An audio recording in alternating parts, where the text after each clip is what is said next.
Praise the lord. ఈరోజు దేవుని వాగ్దానము, అతడు దహనబలిగా అర్పించు పశువు తల మీద తన చెయ్యనుంచవలెను. అతని నిమిత్తము ప్రాయశ్చిత్తము కలుగునట్లు అది అతని పక్షముగా అంగీకరింపబడును. లేవియాకాండము 1వ అధ్యాయము 4వ వచనము. సహోదరి సహోదరులారా, యెహోవా మోషేను పిలిచి ప్రత్యక్షపు గుడారములో నుండి అతనికి ఇలాగు సెలవిచ్చెను.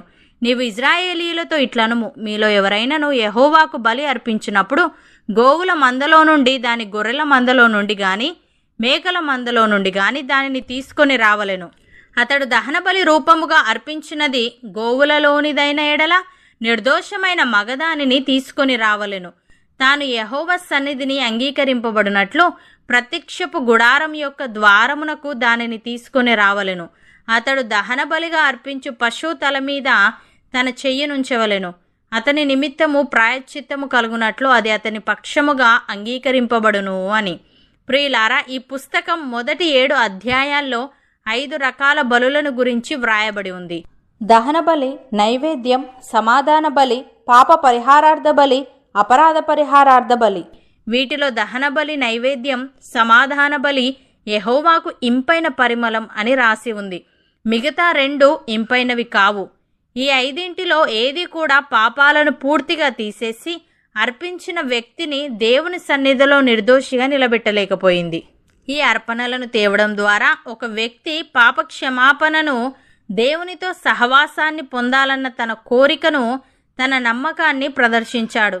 నమ్మిన వ్యక్తి తెచ్చిన అర్పణలను దేవుడు చూచి అతని పాపాలను కప్పివేసి అతన్ని క్షమించాడు.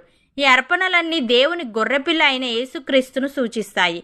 తనకు ముందు తర్వాత కూడా జీవించిన తన ప్రజల పాపాలను తొలగించడం కోసం ఆయన బలి అర్పణ అయ్యాడు.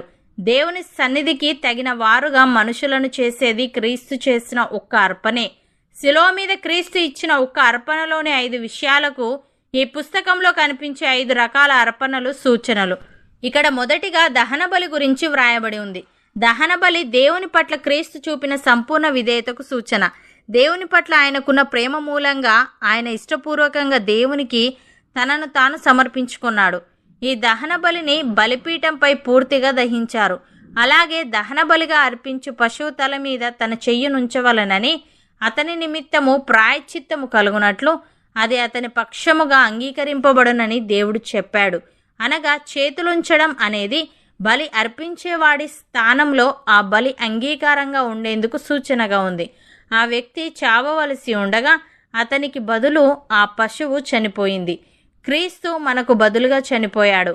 ఆయన తలపైన మన చేతులుంచాలి, అనగా మన బలియాగమైన ఆయన్ను స్వీకరించాలి. అలా కాని పక్షంలో ఆయన తనను తాను అర్పించుకున్న బలి మనలను రక్షించదు. భక్తుడు ఈ విధంగా అంటున్నాడు, ధర్మశాస్త్రము రాబోచున్న మేలుల ఛాయగలదియే గాని ఆ వస్తువుల నిజస్వరూపము గలది కాదు. గనుక ఆ యాజకులు ఏటేటా ఎడతెగకుండా అర్పించి ఒకటే విధమైన బలులు వాటిని తెచ్చువారికి ఎన్నడూనూ సంపూర్ణ సిద్ధి కలుగజేయనేరవు. అలాగు చేయగలిగిన ఎడల సేవించు వారొక్కసారే శుద్ధపరచబడిన తరువాత వారి మనస్సాక్షికి పాపజ్ఞప్తి ఇకను ఉండదు. గనుక వాటిని అర్పించుట మానుదురు గదా. అయితే ఆ బలులు అర్పించుట చేత ఏటేటా పాపములు జ్ఞాపకమునకు వచ్చుచున్నవి. ఏలయనగా ఎడ్ల యొక్కయు మేకల యొక్కయు రక్తము పాపములను తీసివేయుట అసాధ్యము. కాబట్టి ఆయన ఈ లోకమందు ప్రవేశించినప్పుడు ఈలాగు చెప్పుచున్నాడు, బలియు అర్పణయు నీవు కోరలేదు గాని నాకొక శరీరమును అమర్చితివి. పూర్ణ హోమములను పాప పరిహారార్థ బలులను నీకిష్టమైనవి కావు. అప్పుడు నేను గ్రంథపు చుట్టలో నన్ను గూర్చి వ్రాయబడిన ప్రకారము దేవా నీ చిత్తము నెరవేర్చుటకు ఇదిగో నేను వచ్చియున్నానంటిని.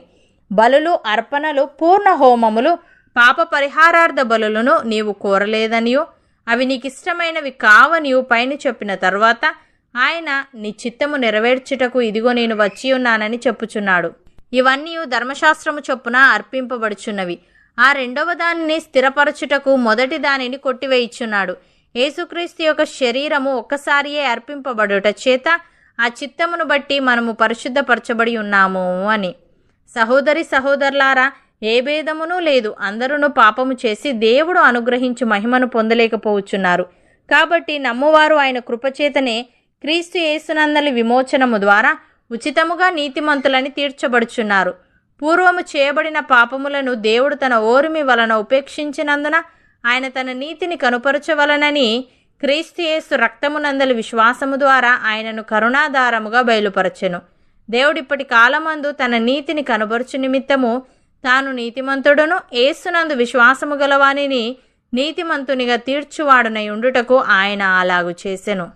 అవును అన్నవారు నాతో పాటు ప్రార్థనలో ఏకీభవించండి.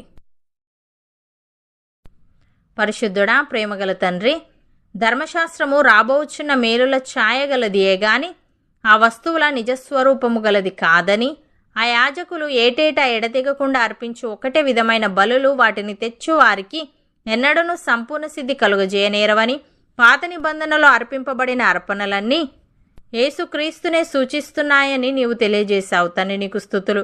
దేవా, నమ్మువారు నీ కృపచేతనే క్రీస్తు యేసునందలి విమోచనము ద్వారా ఉచితముగా నీతిమంతులని తీర్చబడుచున్నారు గనుక మేము నీ యందు నమ్మిక ఉంచి నీ కృప ద్వారా ఉచితముగా నీతిమంతులమని తీర్చబడే వారముగా ఉండుటకు సహాయము దయచేయమని, సజీవ యాగముగా మా శరీరములను నీకు సమర్పించుకొని ఉత్తమమును అనుకూలమును సంపూర్ణమునై ఉన్న నీ చిత్తమేదో పరీక్షించి తెలుసుకొనున్నట్లు మా మనస్సు మారి నూతన మగుట వలన రూపాంతరము పొందుకొనుటకు కృపచూపమని, క్రీస్తు పోలికలోకి మాలో ప్రతి ఒక్కరిని నీవే మార్చమని యేసుక్రీస్తు నామమున ప్రార్థిస్తున్నాము తండ్రి. ఆమెన్.